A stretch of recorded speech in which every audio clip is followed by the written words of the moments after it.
We are going to have a new topic, ठीक है, कि how to administrate classroom tests. अभी ये टेस्ट तक की बात आ जाती है कि अब जब जैसे हमने पढ़ा कि भाई किस तरीके से टेस्ट असेसमेंट में होता है, ठीक है। उसके बाद हमने पढ़ा था टाइप्स ऑफ टेस्ट क्या होते हैं, टेक्नोलॉजी किस तरह यूज होती है। तो आज हम चलेंगे, हम पढ़ेंगे कि किस तरीके से एक टेस्ट को प्लान किया जाता है और कैसे उसको एडमिनिस्ट्रेट किया जाता है। यानी सबसे पहले टेस्ट बनाने का तरीका क्या होता है, as a teacher, as an headmaster और हेडमिस्ट्रेस, ठीक है।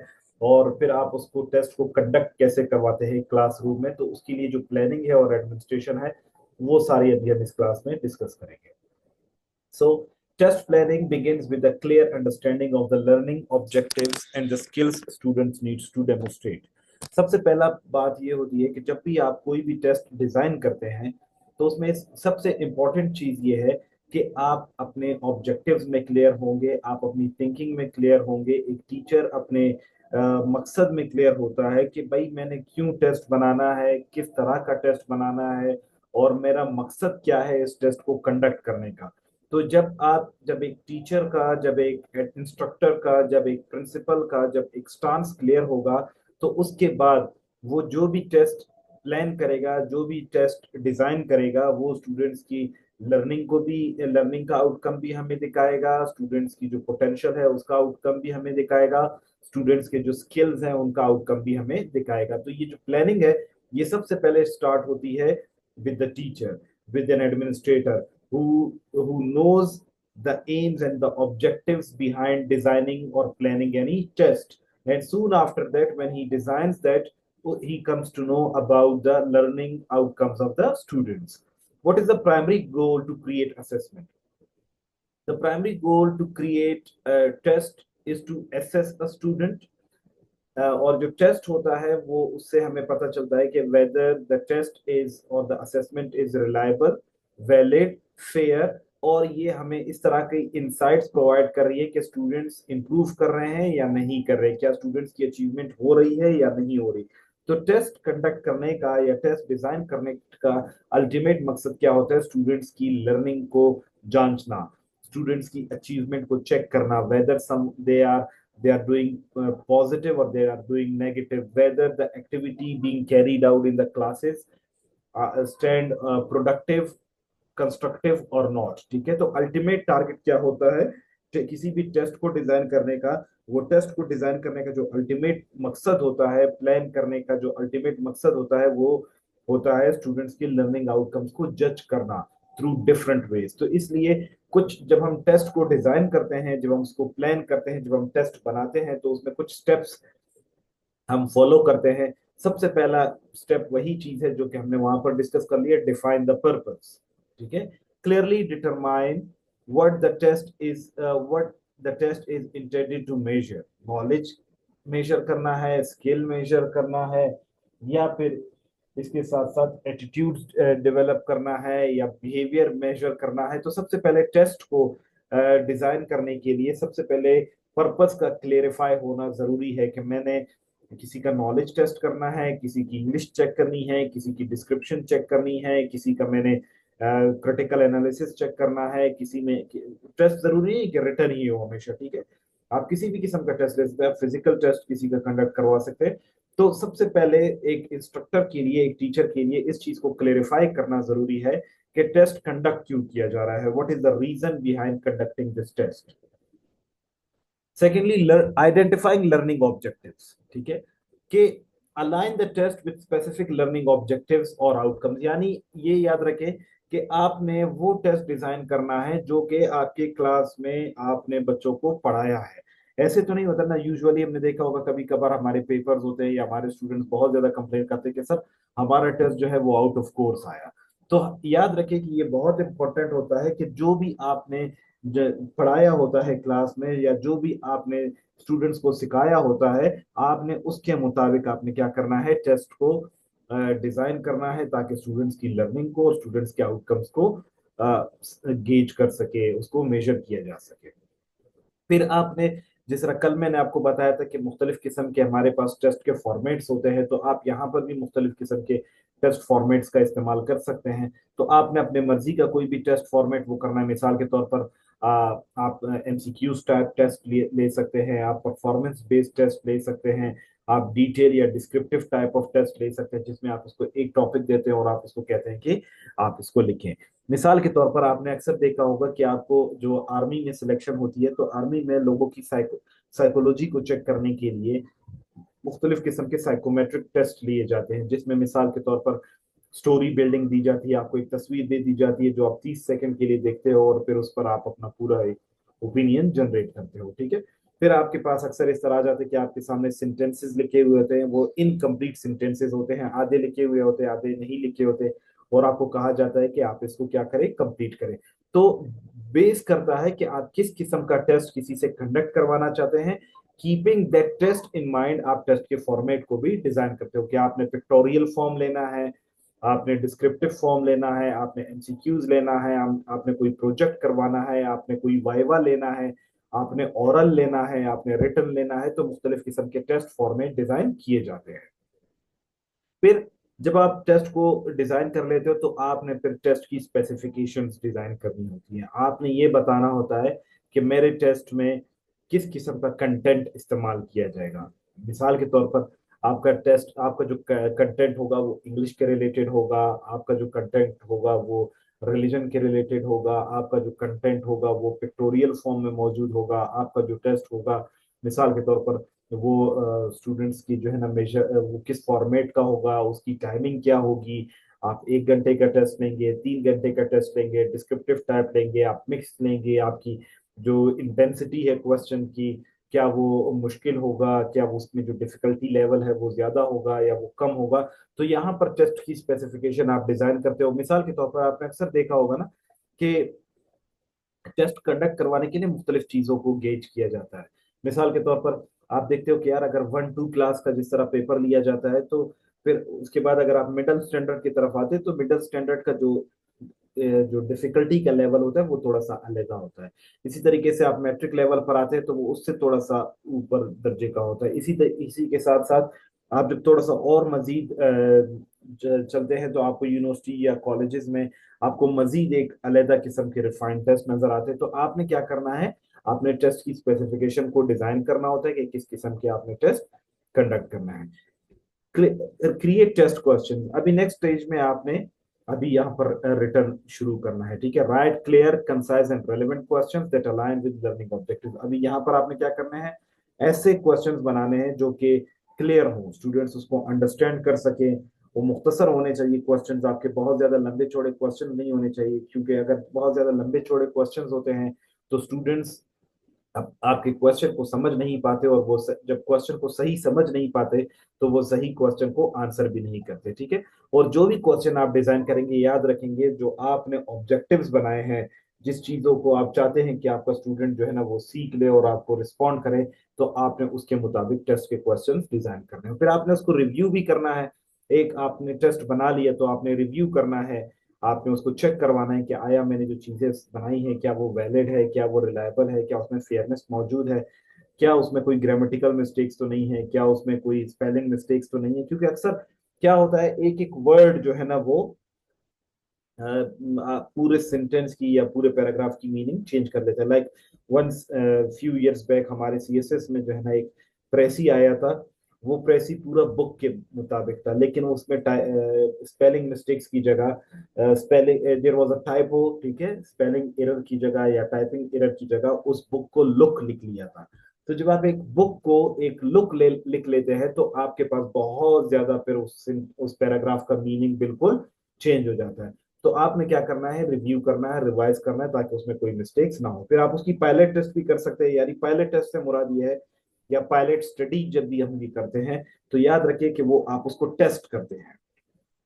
यानी आपने 100 बंदों से टेस्ट लेना है, तो आप 2 बंदों से वो टेस्ट लेते हो, ठीक है, मतलब ताकि आपको पता चले कि यार आया इनको समझ में आ रहा है क्या, इन्होंने कोई इसी तरीके से जब आप रिसर्च करते हो, तो आप क्वेश्चनियर को भी पहले पायलट टेस्टिंग करते हो कि क्या लोगों को दिखाते हो कि यार ये मेरा क्वेश्चनियर है, ये मैं डेटा कलेक्ट करना चाहता हूँ, आया ये सही है या नहीं है।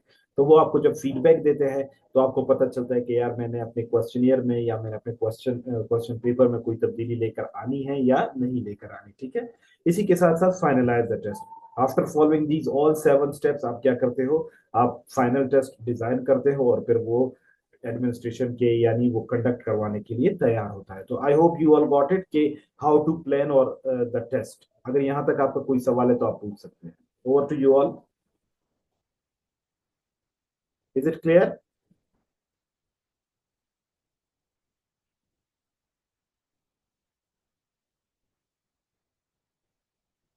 ओके, अभी हम टेस्ट कंस्ट्रक्शन की तरफ जाते हैं। थोड़ा सा हम उसको थोड़ा सा दोबारा एनालाइज करते हैं, ठीक है। कि टेस्ट कंस्ट्रक्शन में आपने कुछ चीजों का बहुत ख्याल रखना होता है। सबसे पहले टेस्ट ब्लूप्रिंट। आपके पास टेबल ऑफ स्पेसिफिकेशन होना चाहिए कि which outlines the distribution of topic, question type and cognitive levels. यानी आप जब टेस्ट डिजाइन करोगे तो टेस्ट बनाने के लिए आपको पता होना चाहिए कि आपके एम्स एंड ऑब्जेक्टिव्स क्या हैं। आपने उसमें जो आपने क्लास में पढ़ाया है उसी का आप टेस्ट लोगे, ठीक है। आपने कौन कौन से टॉपिक्स पढ़ाए हैं, जो सिलेबस दिए हैं आपने उन्हीं से क्वेश्चंस लेने हैं। आपने स्टूडेंट्स के मेंटल लेवल से के मुताबिक आपने टेस्ट बनाना है। आपने उनकी जो डिफिकल्टी लेवल है उसको भी सामने रखना है। स्टूडेंट्स का जो लर्निंग आउटकम है उसको भी गेज करना है। तो याद रखें टेस्ट ब्लूप्रिंट में इन तमाम चीजों को देखा जाता है कि मेरा कोर्स क्या है, मेरा आउटलाइन क्या है, मेरा सिलेबस क्या है, मैंने स्टूडेंट्स को किस लैंग्वेज में पढ़ाया है, मैंने उस वो स्टूडेंट्स किस ग्रेड के हैं, किस क्लास के हैं, ताकि उसके मुताबिक मैं अपने क्वेश्चन डिजाइन कर सकूं। तो टेस्ट का ब्लूप्रिंट लेना जरूरी होता है, ठीक है।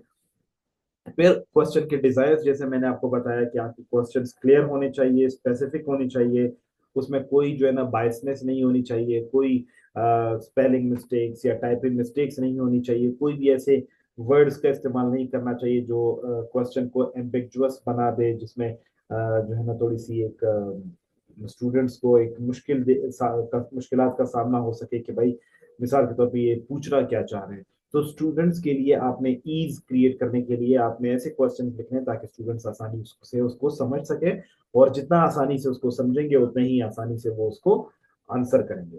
फिर आपने जो है ना सबसे इंपॉर्टेंट चीज ये कि आपने क्वेश्चंस की वैरायटीज का इस्तेमाल करना है। Multiple questions, short answer, essays, problem solving questions, इन सब की वैरायटी इस्तेमाल करनी है ताकि आप क्या कर सको, आप अच्छे एग्जाम्स को, एक अच्छे पेपर को डिजाइन कर सको। सो आई होप टेस्ट कंस्ट्रक्शन ये पीछे भी पढ़ चुके हैं हम, ठीक है। अभी हम चलते हैं कि किस तरह से टेस्ट कंडक्ट करवाया जाए। अभी मिसाल के तौर पर आपने टेस्ट बना लिया, अभी आपने कैंडिडेट्स को लेकर आए हो और अभी आपने टेस्ट कंडक्ट करवाना है। तो सबसे पहले जब आप टेस्ट को एडमिनिस्ट्रेट करते हो, टेस्ट को कंडक्ट करवाते हो, तो सबसे पहले क्लियर इंस्ट्रक्शंस आपने देनी है। क्लियर इंस्ट्रक्शन से मुराद ये है कि आप स्टूडेंट्स को सबसे पहले बताते हो मकसद के क्यों टेस्ट कंडक्ट करवाया जा रहा है, ठीक है, उसका अल्टीमेट मकसद क्या है। सेकेंडली आप उनको टाइम का बताते हो कि भाई कितने टाइम में आपने क्वेश्चन को या पेपर को सॉल्व करना है।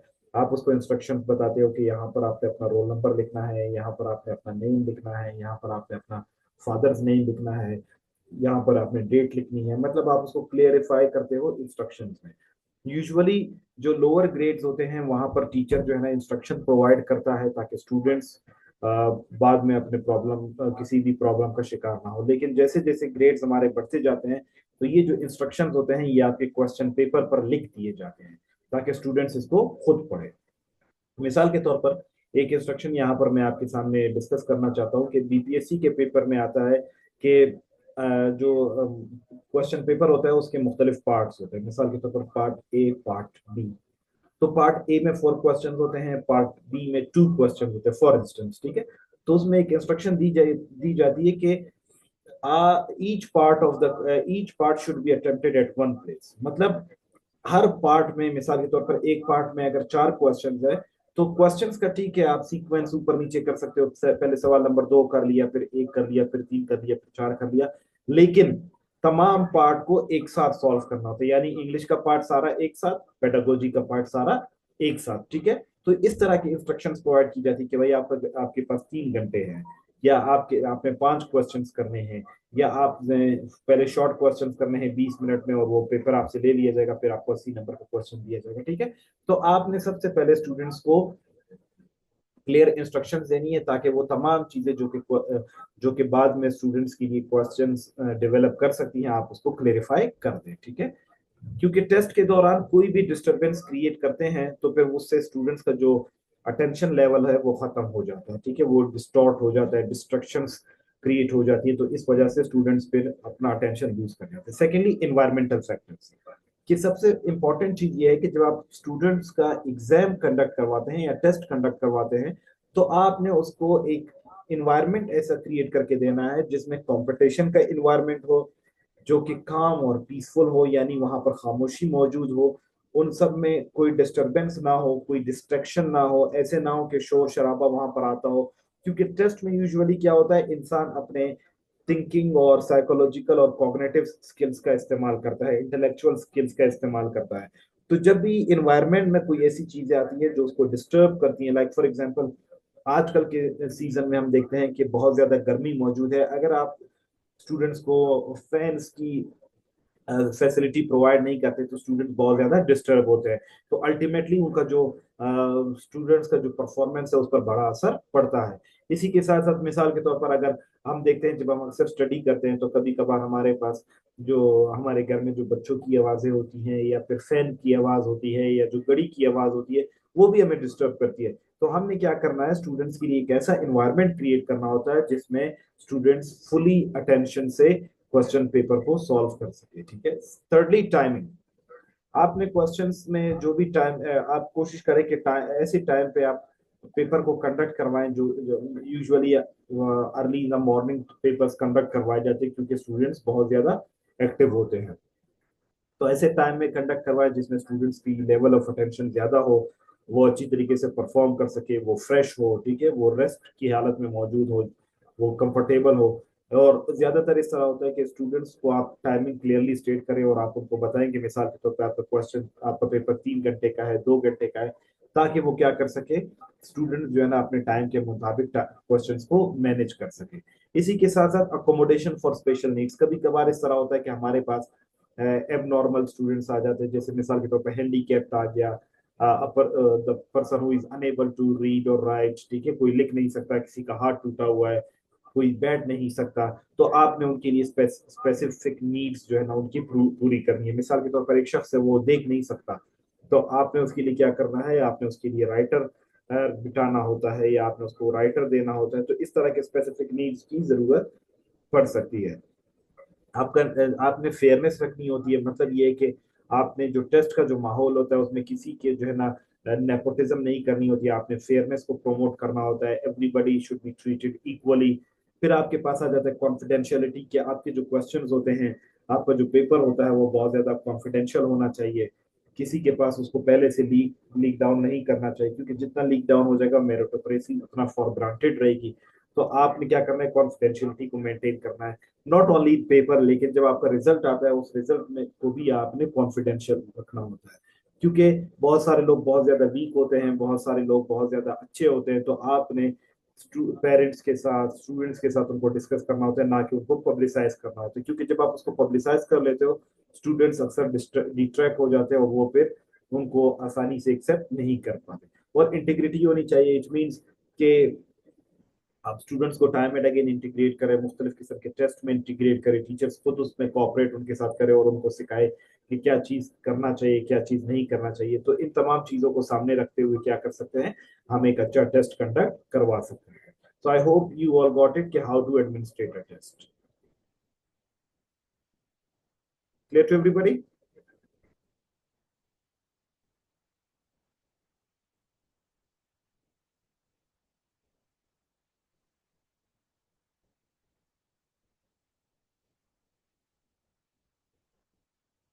Okay, now we shall study types of reports. अभी देखिए आपने टेस्ट ले लिया, ठीक है, टेस्ट लेने के बाद अभी आपने रिपोर्ट्स देनी है, रिपोर्ट्स का मतलब है रिजल्ट्स आपने देने, ठीक है। तो रिजल्ट्स के लिए हम सबसे पहले आप क्या करते हो, आप उस पेपर को चेक करते हो, फिर उसके बाद आप उसकी ग्रेडिंग करते हो, आप उसको मार्क्स मार्क्स दे सकते हो, आप उसको परसेंटेज दे सकते हो, आप उसको ग्रेड्स दे सकते हो। तो ये तीनों किस्में हमारे पास क्या है, ग्रेडिंग की, कि आप उसकी मार्किंग कर सकते हो, आप उसकी ग्रेडिंग कर सकते हो, आप उसको परसेंटेज दे सकते हो, तो ये तीनों की जाती है, ठीक है। अक्सर हमारे पास क्या होता है कि हमारे पास इन द मॉडर्न सोसाइटी हमारे पास पास और फेल का कंसेप्ट नहीं होता। और आजकल रिसेंटली तो बोर्ड ऑफिस ने या इस तरह के वो क्वालिफाइड या नॉन क्वालिफाइड या क्वालिफाइड या ट्राई अगेन या इस तरह के जो है ना वो टर्म्स इस्तेमाल करना चाह रहे हैं, क्योंकि साइकोलॉजी ये प्रूव कर रहा है आजकल कि अगर पास और फेल का जो कंसेप्ट है, जिस स्टूडेंट के सामने फेल लफ्ज आ जाता है तो वो एक एम्बेरसमेंट स्टूडेंट को मिलने लगती है। और वो अक्सर जो है ना स्टूडेंट्स के जो ड्रॉप आउट होते हैं स्कूल से या कॉलेजेस से जो ड्रॉप आउट होते हैं, उसकी बड़ी वजह ये होती है कि वो फेल हो जाते हैं। ठीक है, तो फेलियर पास होना फेल होना वो ग्रेड्स के मुताबिक होता है। ठीक है, तो जब आप अभी रिपोर्ट्स बनाते हो तो सबसे पहला है डायग्नोस्टिक रिपोर्ट।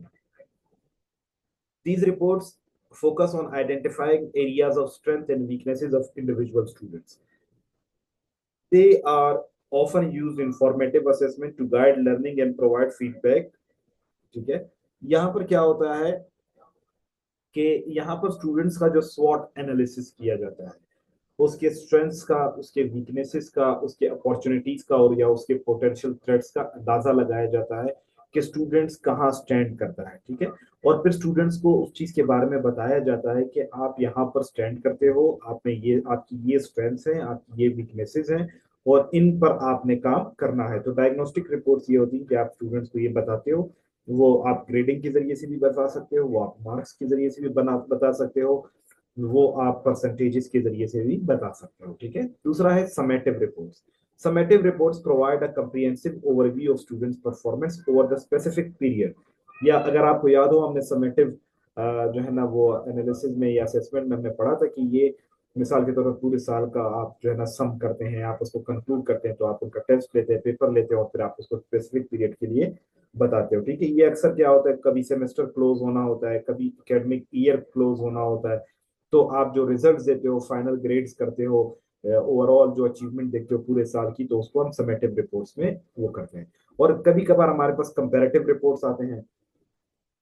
ये जो है ना कंपैरेटिव रिपोर्ट्स क्या होते हैं, these reports compare students performance against class averages, school wide performance and external benchmarks. मतलब आप जो है ना कंपेयर करते हो कि यार पिछले साल इसका रिजल्ट किस तरह आया था, इस साल इसका रिजल्ट किस तरह आया, इसके इसका रिजल्ट अपने कुलीग्स के मुकाबले में कितना आया, इसका रिजल्ट जो है ना इंटर स्कूल में कितना आया, कितना परसेंटेज रिजल्ट आया। तो ओवरऑल रिपोर्ट्स इस तरह जनरेट की जाती हैं। ठीक है, तो रिपोर्ट बनाना, ग्रेड करना is a very easy process. और इसी तरीके से फिर हम इसकी टाइप्स भी बताते हैं कि आप उसकी सिर्फ स्ट्रेंथ और वीकनेसेस का अंदाजा लगा लेते हैं, कभी कभार आप पूरे ईयर को या सेमेस्टर को कंक्लूड करते हैं तो उसका रिपोर्ट बना लेते हैं, या कभी कभार आप दो बंदों का कंपैरिजन देते हैं तो उसके लिए आप रिपोर्ट बना देते हैं।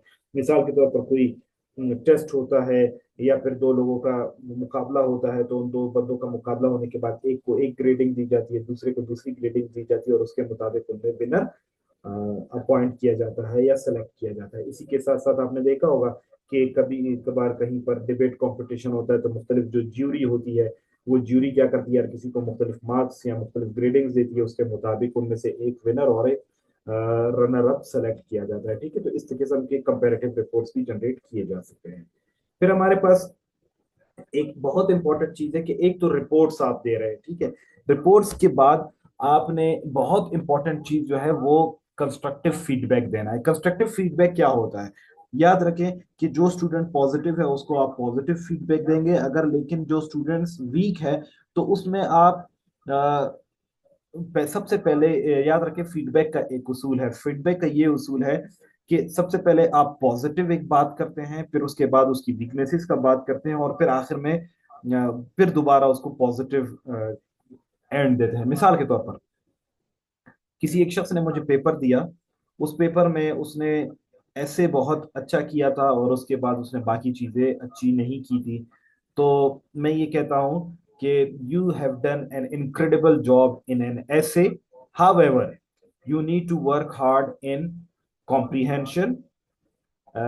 इट विल इंशाल्लाह इम्प्रूव योर ओवरऑल परफॉर्मेंस। अभी यहाँ पर देखिए, सबसे पहले मैंने क्या कहा, उसको अप्रिशिएट किया कि यार आपने ऐसे में बहुत अच्छा परफॉर्म किया, लेकिन आपको कॉम्प्रिहेंशन में काम करने की जरूरत है। और अगर आप ये करोगे तो दोबारा पॉजिटिव स्टांस की तरफ आए कि आप अगर ये करोगे तो आपको बहुत ज्यादा कामयाबियां देखने को मिल सकती हैं। तो याद रखिए, जब भी आप किसी को भी कोई भी फीडबैक दें तो सबसे पहले आप उसकी पॉजिटिव बात को वो करें, उसमें उसके बाद फिर आप उसकी नेगेटिविटी या वीकनेसेस का जिक्र करें और फिर पॉजिटिविटी की तरफ जाए, ठीक है। तो आपने उसको जो फीडबैक देना है उसमें कुछ चीजों का ख्याल रखना है। उसमें सबसे पहले यह है कि instead of vague comments like good job, provide feedback that guides students on how to improve. For example, you correctly identified the key themes but could improve your analysis by incorporating more textual evidence. यहाँ पर अभी देखें वही बात मैंने जो आपको बताई कि सिर्फ ये नहीं कि आपने एक वर्ड बता दिया गुड जॉब बस खत्म, एक्सीलेंट बता दिया खत्म, ठीक है। आपने क्या करना है, आपने उसको डिटेल एक्शनेबल आपने उसको स्टैम्प प्रोवाइड करना है। कोई भी वैग स्टेटमेंट नहीं देना है कि आप जो है ना स्टूडेंट्स को फंसा दो कि भाई, या आपने जो है ना वो पुपिल्स जो है उनको फंसा दो कि भाई वो उनको आपने बस कह दिया कि भाई गुड वर्क, वो कहते हैं यार बस हमें गुड मिल गया बस ठीक है। आपने देखिए मिसाल मैंने आपको दिया ना, जैसे मैंने पहले आपको एक मिसाल दी, आपने उसको बता दी you correctly identified the key themes. आपने की थीम्स को बड़ा अच्छी तरीके से आइडेंटिफाई किया, लेकिन you could improve your analysis bye incorporating more textual evidence. मतलब आप उसको मजीद टेक्सचुअल एविडेंस, यानी अगर टेक्स्ट से या रिटर्न से आप मजीद एविडेंस डालते तो उसको आप मजीद इंप्रूव कर सकते थे। तो क्या किया आपने, पॉजिटिविटी से स्टार्ट दिया और आपने उसको फिर नेगेटिव जो उसकी वीकनेसेस थे उसको डिस्कस करके आपने उसमें पॉजिटिव पिक्चर दे दिया। इसके साथ साथ आपने बैलेंस्ड फीडबैक देना है, ठीक है। Feedback should highlight both strength areas of improvement, मतलब आपने उसके स्ट्रेंथ और वीकनेसेस दोनों को जाहिर करना है। ऐसे नहीं है कि आपने एक ही आपने उसमें वीकनेसेस बता दिए तो वो स्टूडेंट्स अक्सर क्या हो जाते हैं, वो डिग्रेड हो जाते हैं और वो चीजों को अच्छी तरीके से फिर नहीं लेते हैं। And students should feel encouraged and motivated to continue working for their weakness. मतलब अगर आप ये दोनों का बैलेंस्ड अप्रोच उनके सामने डेवलप नहीं करते, आप सिर्फ नेगेटिविटी को शो करते हैं, तो स्टूडेंट्स बहुत ज्यादा क्या हो जाते हैं, डिट्रैक्ट हो जाते हैं, वो डिस्करेज हो जाते हैं और फिर वो आइंदा काम नहीं करते। तो इसलिए आपने बैलेंस्ड फीडबैक देना है ताकि स्टूडेंट्स मोटिवेटेड रहे अपने काम की तरफ, और टाइमली फीडबैक देना है, ठीक है। Provide feedback as soon as possible after the assessment so students can reflect to their performance while the material is still fresh in their minds। मतलब ये कि आपने जो उनसे टेस्ट दिया, जो भी आपने उनसे काम करवाया, तो आपने जैसे ही असेसमेंट उनकी कर ली, आप उनको वक्ती तौर पर आप उनको इंस्टेंट क्या करें, आप उनको फीडबैक प्रोवाइड करें, क्योंकि वो चीजें उनके माइंडसेट में क्या होती हैं, उनके माइंड में न्यू होती हैं, फ्रेश होती हैं, तो आप स्टूडेंट्स उसको मजीद इम्प्रूव कर सकते हैं। लेकिन अगर मिसाल के तौर पे वो चीज आपने पढ़ ली और 20 दिन के बाद आप उनको फीडबैक दे रहे होते हैं, तो वो स्टूडेंट्स अक्सर हो वो जो ऑलरेडी जो उन्होंने टेस्ट में लिखे हुए होते हैं वो भी चीजें वो भूल चुके होते हैं। तो इसलिए ये फीडबैक्स या इन चीजों का होना बहुत जरूरी है, ठीक है। So I hope you all got it. If you have any question you may please ask me right now, further we shall be discussing it tomorrow.